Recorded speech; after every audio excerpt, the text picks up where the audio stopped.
everybody, and welcome into Blue Jays today, folks, where today we got to honor Joey Votto and the legendary career that he has had.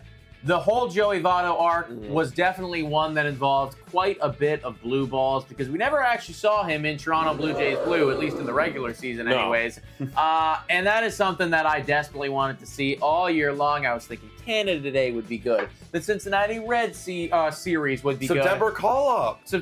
I actually didn't give a fuck at that point, but it never happened. However, still an amazing career. We still got to shout that guy out. On top of that, Bichette potentially coming back. Some thoughts about what's going on with him and the offseason stuff. There was a comment made on Blair and Barker that we'll probably talk about in regards to Bichette. So some interesting stuff going on there. And then just general Toronto Blue Jays news and another blown game. Up 6.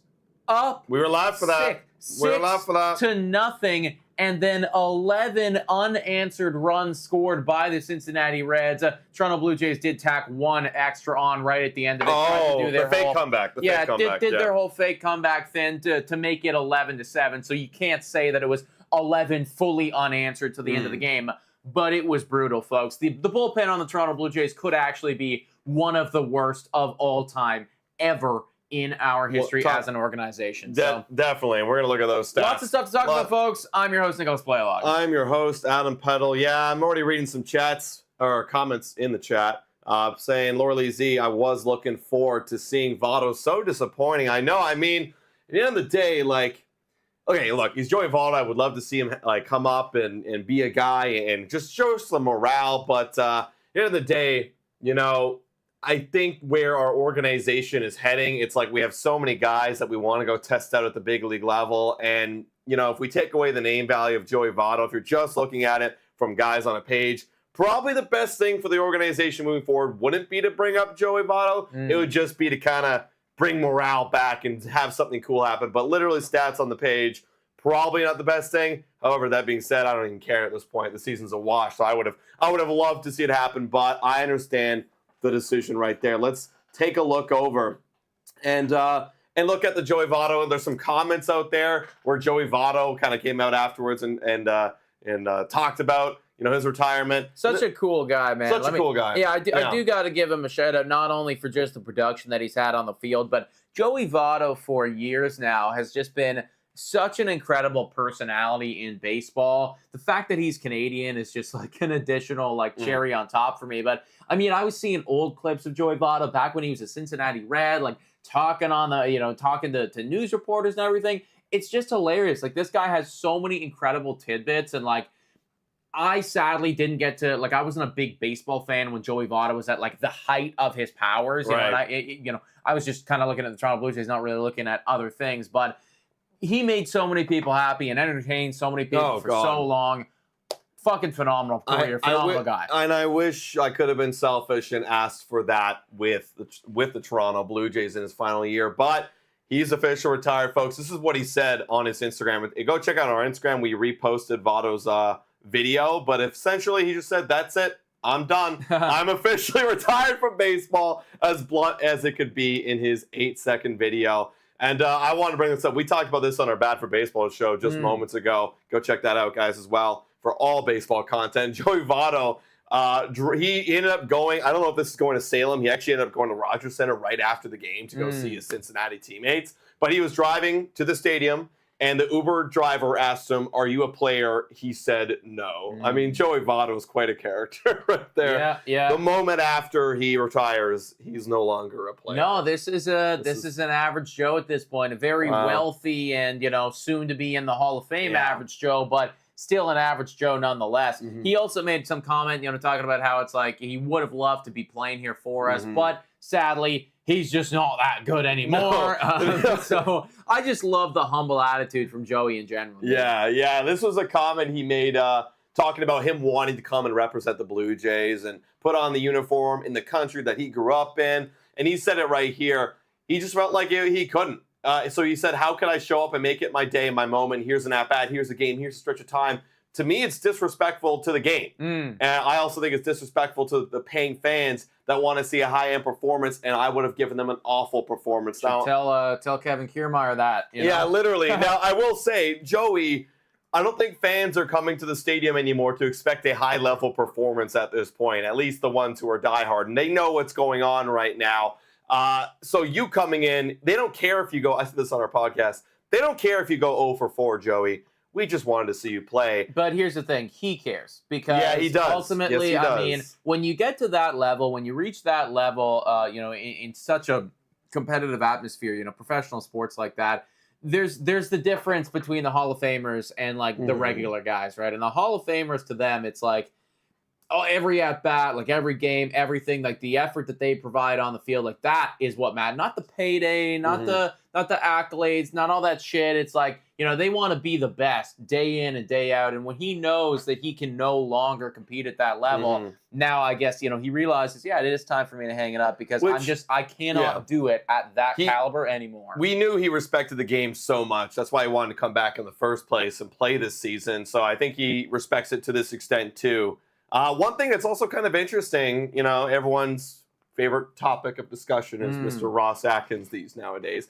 However, I mean, I got to give some props to Ross Atkins right now for doing such an above and beyond thing for Joey Votto. He could have just gave him a phone call or a text message or told somebody else to tell him that, hey, dude, we're probably not going to call you up, so do whatever you want to do. Or he could have literally said nothing and let him play out his days in AAA. But you know what? You did the right thing. Scott Mitchell apparently saying that Ross Atkins made the drive to Buffalo yesterday to have a conversation with Votto. Literally, personally went down, crossed the border to talk to Votto. I believe the intention of telling him a call-up was highly unlikely, which led to the parking lot IG post. So actually, respect to Ross Atkins for actually doing that. Yeah, showing a veteran and showing somebody who deserves the respect, some serious respect, right? And that is, that's something that I don't think Ross Atkins has been very good at is, kind of communicating well with his players. So it is great to see that you're doing it with this guy. Granted, this guy has no part of our future. Maybe we should start doing that a little bit more with, the Bichettes and the Chris Bassett's and just other people in general on the team who will be here longer. Just a thought. But obviously, this was a good move nonetheless. Now, something I did want to bring up here, and so I know that people are going to be commenting about this and everything like that.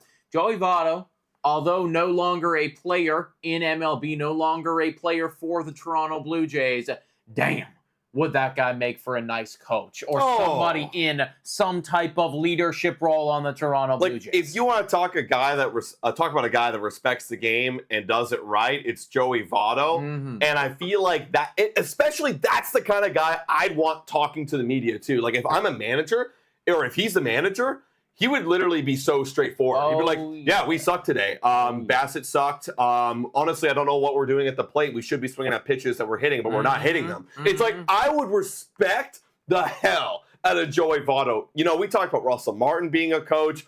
Joey Votto. I want to toss his name in the hat of guys that I would be more than thrilled to see him wanting to be a manager. 100%, dude. I mean, listen, he came out and said himself, I really wanted to play for the team that I grew up watching, that I was, a fan of, like, for many years of my life. Listen, why don't you teach them how to win some fucking ball games? If you can't do it with your bat anymore, do it with this thing upstairs. Because I know you got a good one. I know that you honestly, I can say this. I'm going to say this with my whole chest. Yeah. You know the game of baseball better than anybody on the Toronto Blue Jays right now. You can come in. You can talk to these guys. You can give that veteran leadership. You are an MVP winner. Teach them how to be MVPs. I would love that. So there you go, guys. Joey Votto is retired. We could talk about his whole career and all that, but I think we understand what he means to the game of baseball, especially Canadian baseball. So I cannot wait to see him in the Hall of Fame, everybody.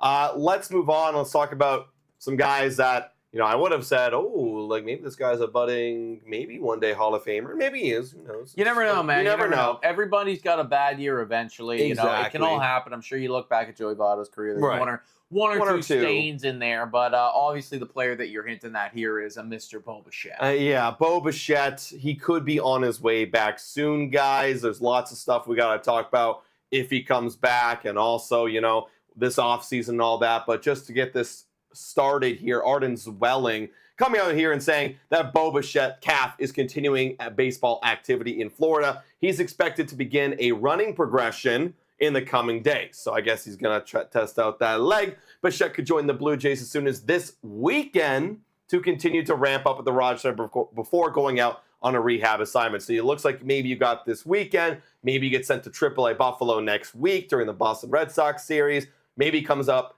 a week after that into September. I brought this up on the last Blue Jays Today show, and kind of talking about, now that everything's kind of coming out that he doesn't want to continue being with the Toronto Blue Jays in 2025, if he comes back to the Rogers Center, if I'm a fan that kind of knows this, I might have a sour taste in my mouth, when I'm deciding whether to cheer on Bo Bichette or not. Well, yeah, you might, but it's very abundantly clear at this point that the Toronto Blue Jays management does not give a flying fuck what the fans or you think about it. You're right. What was I thinking there? Yeah, don't you remember that one clip that we posted, or somebody on Twitter posted? I forget who it was. Okay, but we reposted it, and it was like an entire section screaming "Fire Ross Atkins." Oh yes, like it's a real Lindsay thing. Nope. Yeah, exactly. That's a real thing that happened there. So I don't think that they really give a crap what the fans feel about the players that they're bringing in or not bringing in. I mean, for God's sakes, I think we're starting Ryan Burr today. So yeah, we are. Like literally,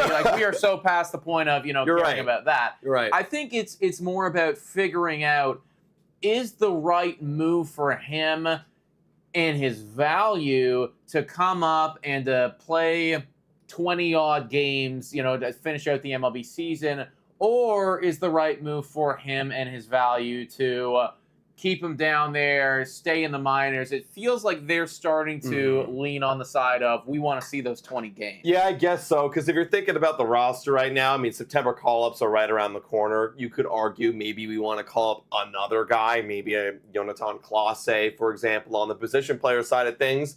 But hey, I mean, there's always an option to move Schneider back down, give him some days off his feet down there at AAA so that he can actually get back into Schneider form that we know and love. So there's other options of getting him up there.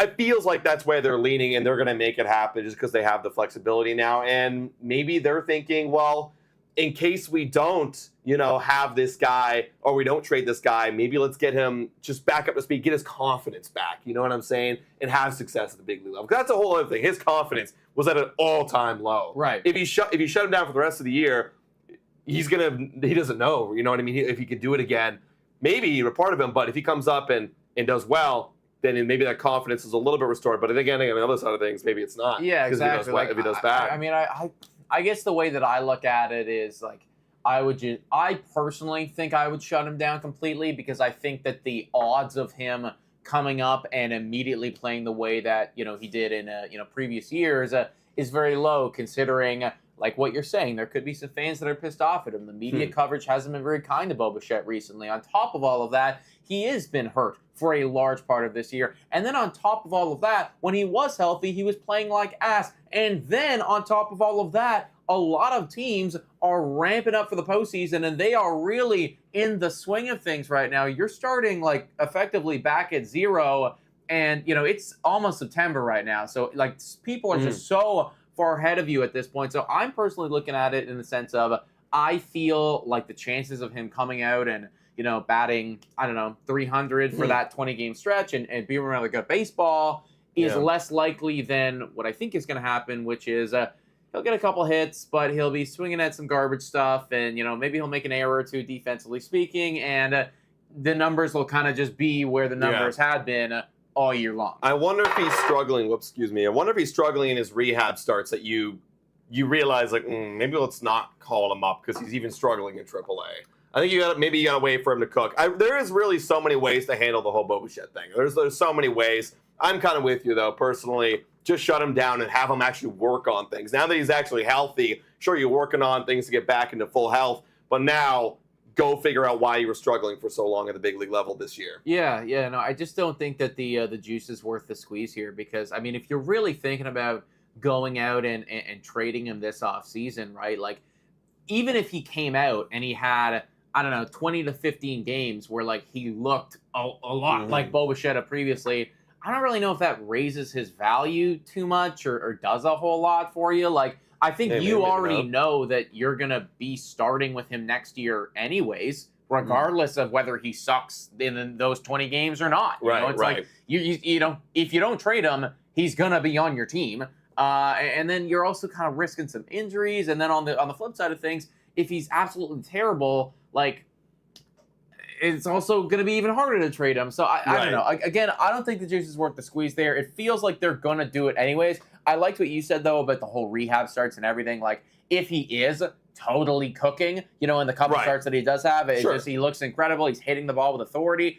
All right, I can be convinced then. It's like, now you've given us a reason, and sure, try it out. But, you know, if you're kind of doing what it was that Joey Votto was doing, it's like, I almost look at them as in the same vein. You know, it's like, obviously you're a lot younger, but we're talking about somebody who's injured, who's, you know, not playing very well. Yeah.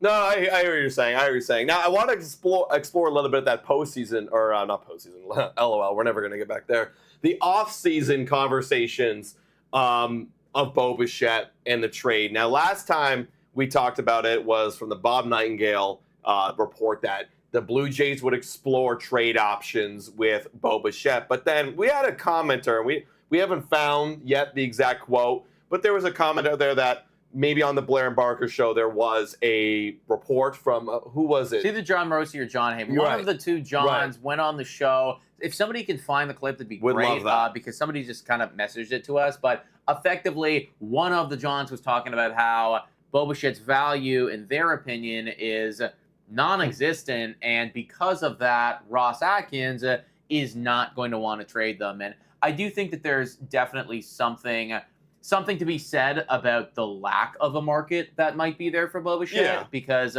again, when you look at the numbers, when you look at the attitude, when you look at the injuries, there is a lot of negatives going on right here. You know, I'm not going to say that he's the same as an Alek Manoah, but it's similar in the sense of we're talking about a guy who was very, very good and then just injured, you know, bad attitude, and, you know, not playing well at all. So and he also got one more year left too. So you're only buying 1 year of this guy. Yeah, and that's the thing, right? That 1 year, if you're trading for that, well, you got to know that this is going to be something of value, right? This is something. Juan Soto, for example, like obviously, which is going to be something of value for a Bo Bichette, right? Like, if that's all I'm getting out of you, like, we don't even really have that much time to invest in your development. It's kind of like, you know, we plug and play, and you're, you know, we're just hoping that you're all the way back. And if you are, then that's phenomenal. But if not, then, you know, what are we doing here? So I do think that there's something to be said for the lack of market and how it could be a difficult trade for Ross Atkins this offseason. Yeah, because if I'm Ross going to this offseason, if I'm getting offered pennies for Bo Bichette and there really isn't much demand there, then I think it does make sense to actually just keep him and run it back, because then what you're hoping for is, okay, well, if we do run it back and he does come back into form, I think there'd be better value at the trade deadline for teams who maybe have an injured shortstop, who are a little bit more desperate, who are going on a postseason run. If Bo Bichette's starting to click, I think you could get a lot more value if that were to happen. And plus, you still leave open the opportunity, if he is popping off, well, maybe we're all starting to pop off, and then maybe we go back into this magical 2025 run. Yeah, no, I agree, man. I think for me, like, you know, I'll ask you as well, but I think there's obviously got to be a little bit of value there. It's got to be a bit of value if you're going to trade him away. I'm not ready to give him away for just absolutely nothing at all, unless, of course, and these are the internal conversations, unless you really do believe that he is such a negative in your clubhouse that it's bringing other guys down. We don't know if that's the case or not. If it is, then okay, then you actually just get rid of him, because, you know, he's internally hurting you. If that's not the case, I would want something back in return. And you got to factor in, if you do hold on to him, there's still the possibility of getting a compensation pick at the end of all of this. If you offer him that qualifying offer and then he turns it down because he's come out and he said, I don't want to be here anymore. I don't want to get an extension. So I guess for me, it's kind of like, can you get something that is better than what you value a compensation pick to be? If the answer is yes, then okay, I think now we can start to talk. But if the answer is no, it's clear I have to keep him. I mean, he's probably, I wouldn't know yet. We have to see how his year goes, but he's probably like a fourth, third rounder compensation pick. Like, it's not going to be like a big pick. So in that regards, I mean, yeah, if that's the bar, it's still pretty low. Right. That's a pretty low. So we'll see. I mean, yeah, there's different avenues you could operate this Bo Bichette thing. First things first, you got to get to the offseason. No, actually, first things first, you got to see how he's doing in AAA in his rehab stints, and then maybe coming to the big league level, and then we can assess from there on. Well, everybody. let me put it this way, man. Let me put it this way. Mm-hmm. Let's say somebody offers you up a Will Wagner.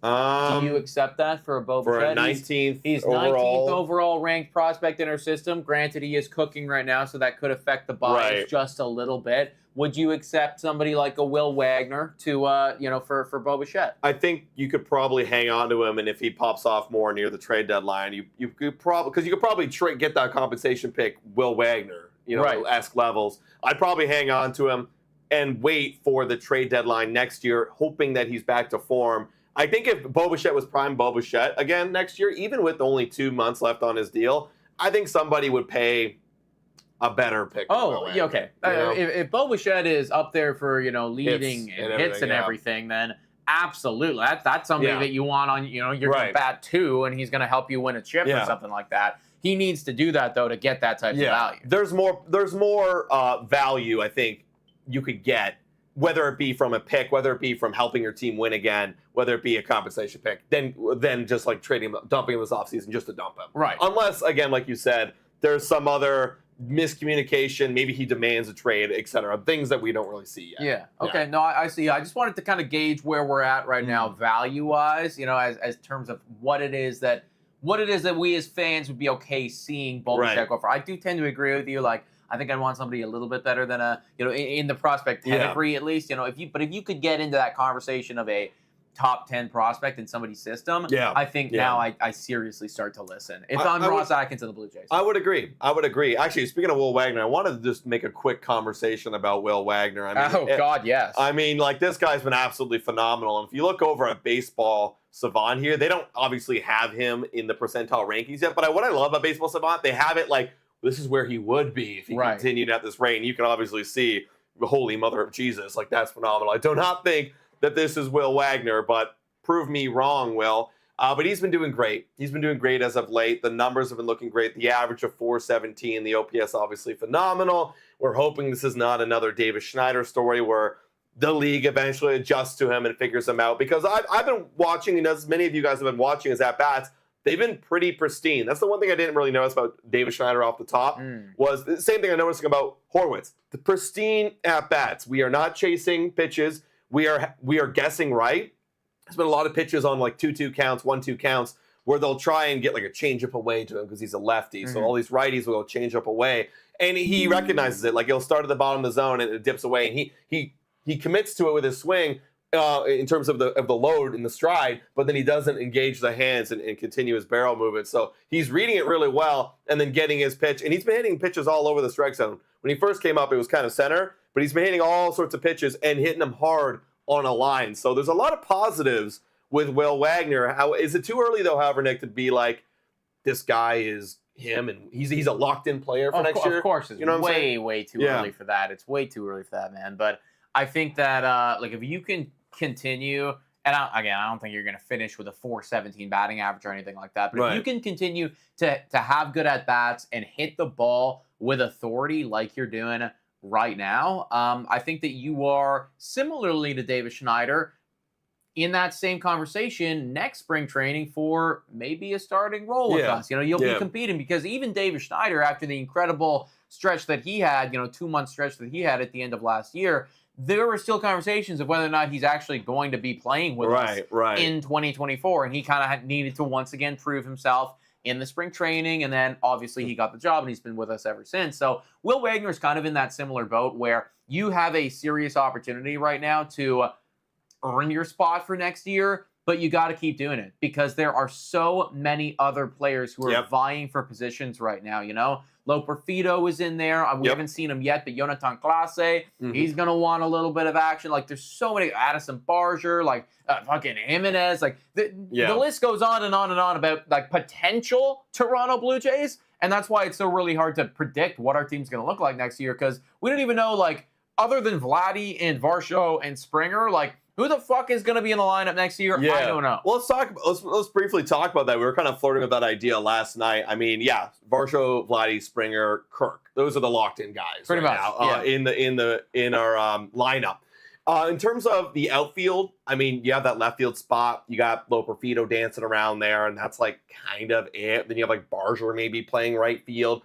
I feel like that's an opportunity where the Blue Jays can make a free agent move in that regards and like get a little bit more star power. But on the infield, you have so many guys. You got, I think we could say Horwitz is the closest thing to a locked in starter. Obviously, I still think the jury's still out for spring training and this offseason. But Horwitz feels like the sure thing of a roster spot next year. I think he'd need to have just an absolutely abysmal September to even, get into that conversation. Right. But he's done enough right now where, and the lack of competition on the Toronto Blue Jays as well is very helpful for him. But he has certainly done enough, I think, to warrant another look next year and to lock himself in. There are other guys I think that, you can have question marks about. But right now, Horwitz, definitely in the good books. Horwitz locked in at the, second base, maybe first base spot. And then, over at shortstop, if we keep Bo, then it's Bo. And then Jimenez. I mean, that's a position that's kind of up in the air. And then third base, you're looking at Ernie Clement. Dude, that third base bag is a tough one, because again, think about what they've been doing recently. It's like this weird split of Barger, Ernie, and Vladdy all of a sudden. And Will sometimes, too. It's like you got all of these different... I have no fucking idea who our third baseman is. No, we don't have one. I'm going to have a video coming out on Saturday talking about potential free agents. Spoiler alert, everybody. Looking at a solid third baseman is right up there for me because that is what should be a very solid position for any winning ball club. And, doing this weird-ass mixture of God knows what... I don't think it's the right strategy. Remember we had Espinal and Biggio splitting third one year, and that's when we had everybody locked in. But that position. Even that, we were like, what the hell? Too much going on there. It's like it's weird to say because the guy pissed me off to no end, but it's almost like I miss Matt Chapman at this point just for the sake of knowing what we're gonna get. Right? Yeah. Right now, any one of those guys could be third baseman at any other given day, and I think that's tough for them. I think that's tough for the team. So that is a position that they're absolutely going to need to look at in the offseason, and then also just internally, who do we want to definitely make a third baseman, right? And who can we start moving into other positions? That's right, man. I mean, that's the Blue Jays mentality, but they've been doing just a plug and play kind of thing, and it. I don't know. I'm not so much of a fan of it because again, you have all these kind of mid to the below average dudes just cycling through, and that's why we're not a winning ball team. Yeah, exactly. Right. Ernie's decent at defensively speaking, but Vladdy was never a good third baseman. Barger, I think that sample size is a bit too small there. Wagner, same deal. I don't know, man. We got to do something better there for sure. That's absolutely a position that needs to be looked at. And then obviously with the shortstop bag, things change if Bo is with or not with the Toronto Blue Jays in 2025. That definitely changed things because then maybe Ernie moves over there because Leo's been good. People have liked. I haven't hated Leo. You know what I mean? At least kind of doing what I've expected him to do, which was like everybody else, kind of a high 600 OPS. Yes. So maybe there could be some movements there. A lot of questions to answer this offseason. We answered some questions with the Blue Jays and Cincinnati Red Series. The question was, can we beat them? And the answer was no. Especially when we had a 6-0 lead yesterday and we blew it. That was abysmal. Let's recap that series, guys, and just take a look at what went wrong. The 2 games we lost, we were live for. I know, man. Horrible. We were live on the Monday. We were also live yesterday. Yesterday felt like it was going to be a smooth sailing, quick, just murder of the Cincinnati Reds, and the complete opposite happened. As you can see, the first 3 innings there, it was Blue Jays all the way, and then I don't know what happened. Yario Rodriguez started to lose it. He gave up 2, and then he went on to end up with 5 earned runs because that following inning, I think it was in the 5th, he led a bunch of people on. Then they brought in Brendan Little, who just could not. No. He just couldn't do anything. He let all of those runs come around. Yeah. And then Eric Swanson got put in, who then let some more of his own runs come in. And finally, we went to Genesis Cabrera, and it ended up being a situation for at one point we had to have 3 bullpen guys to only record 2 outs. It was wild at one moment, but it just goes to show how horrendous this Toronto Blue Jays bullpen is. Because on any given day, right, you look down at those guys. Go back to the bullpen, please. Yeah. Go back to the bullpen. You look down at those guys, and I can't promise you which one is going to blow up on any given day. Yeah. But it's always going to happen. Yesterday, it was Zach Pop, Eric Swanson, Brendan Little, and Yariel. Yeah, actually, this is a good performance from Zach Pop. Oh, you're right. That probably lowered his ERA. He gave up one solo homer and 3 strikeouts. He actually was looking great until the solo homer. But yeah, like literally, we were just saying in that live stream, Eric Swanson's become the most reliable dude. One of the most reliable dudes. He had like a 1.62 ERA in the last month. In the last bit. And then literally zero command to save his life last night. Didn't have anything at all. Like, we were hitting people, we were walking them. It was just like, it was not good at all, everybody. And that's the problem, right? Like, all of these players, pretty much other than Chad Green, I don't think that you can rely on any of them. They'll have some good outings, and then they'll have some bad ones. So it's one of those things where unless you get 7 from your starter time and time again, where you could limit the amount of bullpen guys that you have, effectively limiting the amount of time that they can fuck up, you are going to end up losing the game and giving up runs. When your bullpen has to pick up 5+ innings of work because your starter can't go very far, we're going to lose that game every single time. We were talking about third base needs, left field needs, middle infield. Like, what is our identity there? I can't even begin to talk about the identity of this bullpen because I don't know what the hell it is. It's Chad Green. It's Chad Green and company. And maybe Hennessis, you could say, is like someone, okay, he's our lefty specialist. Well, now. You'll have to keep him anyway. Yeah, he will be with the team because I don't even love Hennessis too much, to be completely honest, guys, but he does have another year or 2 of control, I believe. And at the end of the day, like, there's so many other guys lower on the totem pole than him at this point. Like, he's our second best bullpen guy, literally. Probably, which is just a wild statement to be saying. But he will be locked in. Chad Green will be locked in for next year. After that, your guess is as good as mine, folks. I mean, you probably still Jordan have might be back. Yeah, and will he be in the closing role anymore? I don't know. I actually don't know. Unless there's somebody better to command it, it probably. Yeah. Well, again, we'll have to see how it is that he comes in and performs. Like, the only other guy I could think of is Chad Green. Right. But this is what I mean, right? Like, there's no consistency and there is no stability here in the bullpen. And, at the beginning of this season, when everybody was healthy, we walked in and we thought we knew who everybody's role was. It was like Meza to Swanson to Romano, or Garcia to Swanson to Romano, and then it shifted a bit because Garcia got good, and it was like, okay, well, maybe Garcia can be the setup guy, and even that was fine, that was fine for a while, and at this point, like, they'll be trotting somebody out, and sometimes I don't even recognize them because literally like, Tommy Nance. Yeah, like no idea. I'm like, who are you? Like, it's gotten to that point now where I have no idea who is in this pen anymore. We're picking guys up off of, from DFA to other teams, off of waivers just to get anybody to potentially get an out for us. I was saying it on the stream yesterday, and I'm really not exaggerating. I think I might even be underselling it a little bit, but like, I truly believe to get this bullpen to a place where we can compete, unless you get a bunch of unforeseen breakouts coming from the minors and Romano's back and Eric Swanson's back and blah, blah, blah, blah, blah. It's like $50 million for me. Right. Invest $50 million, that's it. And what's shitty is that probably won't even save the pen. Well, two things. Probably won't even save the pen because those guys could easily underperform. And all the free agents out there are like mid-30s to late 30s. Yeah, it's no guarantee. Right? There's no guarantees at all. Like, when's the collapse going to happen? And then also, the idea of signing 5 bullpen guys in one offseason is so unrealistic. It is. You're never going to sign 5 bullpen guys. So you have to actually have guys break out in your minor leagues. Like, Adam Macko's the one guy I can actually think of that could be a dude one day. And that sucks. Which actually puts even more emphasis where I think we might need to go get a starting pitcher and then have, like, Jake Bloss come in the rotation and move Yariel to the bullpen. Right. Because it's one of those things where it's like, I'm sure you want to be a starter. I'm sure we would love for you to be a starter, but you might actually need to be a bullpen guy to eat innings. Like, we don't have the luxury anymore of doing that, right? Like, there's got to be some guys. I mean, I think about the prospect system as well. Like, what's up, Chad Dallas? Like, you want to be a bullpen guy? Like, no, literally, seriously. Right? I think, and this might not be a bad strat, but we might need to start rocking with some Ray strats where you have like guys who can give you 2-3 innings out of the pen, and those are your middle relievers. and then have like, all your compact back-end bullpen guys.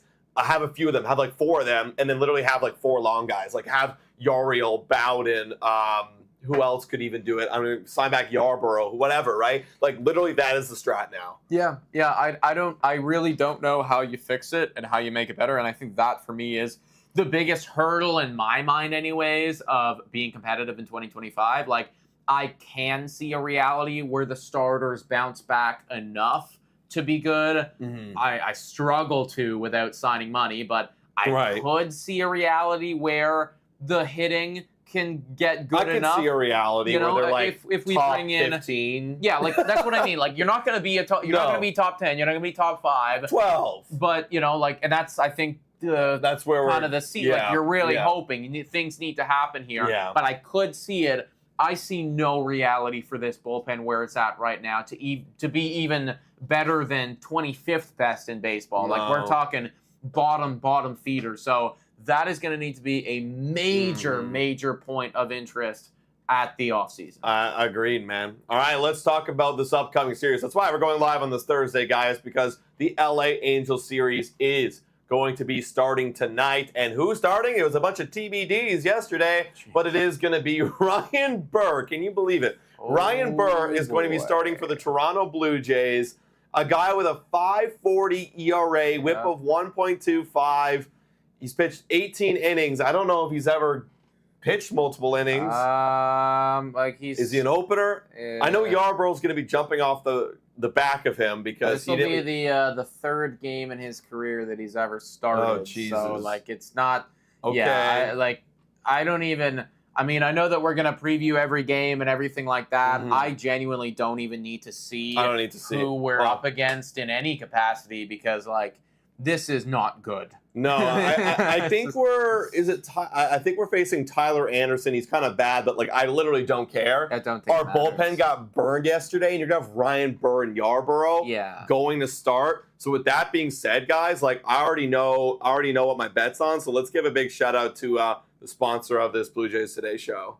Whoa! Time for your daily Betway breather. A quick reminder that the best place to bet is on Betway. Must be 19 years of age or older to play. In collaboration with iGaming Ontario, please bet responsibly. Now, back to the content. Shout out to Betway, everybody, for being absolutely phenomenal. If I was you, I wouldn't be betting on Ryan Burr to go more than 2 innings. I'm looking at it right now. I'm all the way back in 2021. I'm not going to go back any further because it doesn't matter at that point. But legitimately, in the last 3 years of time, only a handful of times has he pitched 2 innings in one outing. He's only done that one time this year. That was on July 10th, Toronto against San Francisco. He pitched 2 innings there.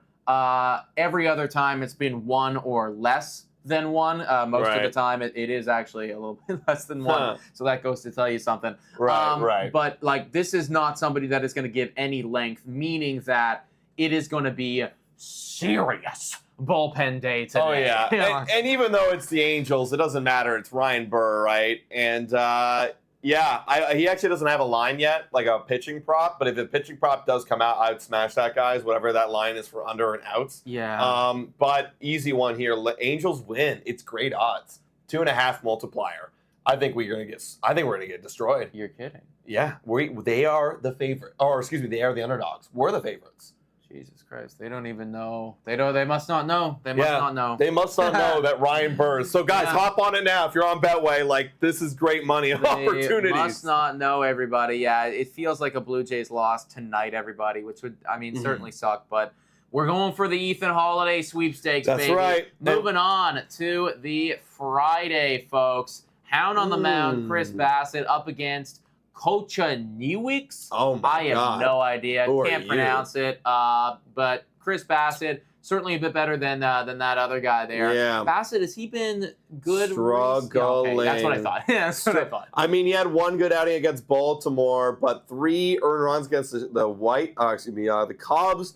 Dude, 7 earned runs against the Oakland Athletics. Remember that? Wow. 5 earned runs against. Yeah, he's been struggling, but this guy's Dookie. Are we going to have the dome open? It's good weather on Friday, I think. So I think actually he's going to do well then. I think we're going to win this one. That'll be helpful for him. I do like this matchup quite a bit, man. I mean, that guy does not look like anyone of note right there. And at the end of the day, just from a pound-to-pound, lineup-to-lineup standpoint, we're pretty equivalent right and we didn't talk about that. We actually hit 8 homers in the last 2 days, so we're actually starting to cook a bit. Yeah. So, we are absolutely starting to cook. So I'm going to give the Toronto Blue Jays the W on that one. So we're 1-for-1 in the series so far.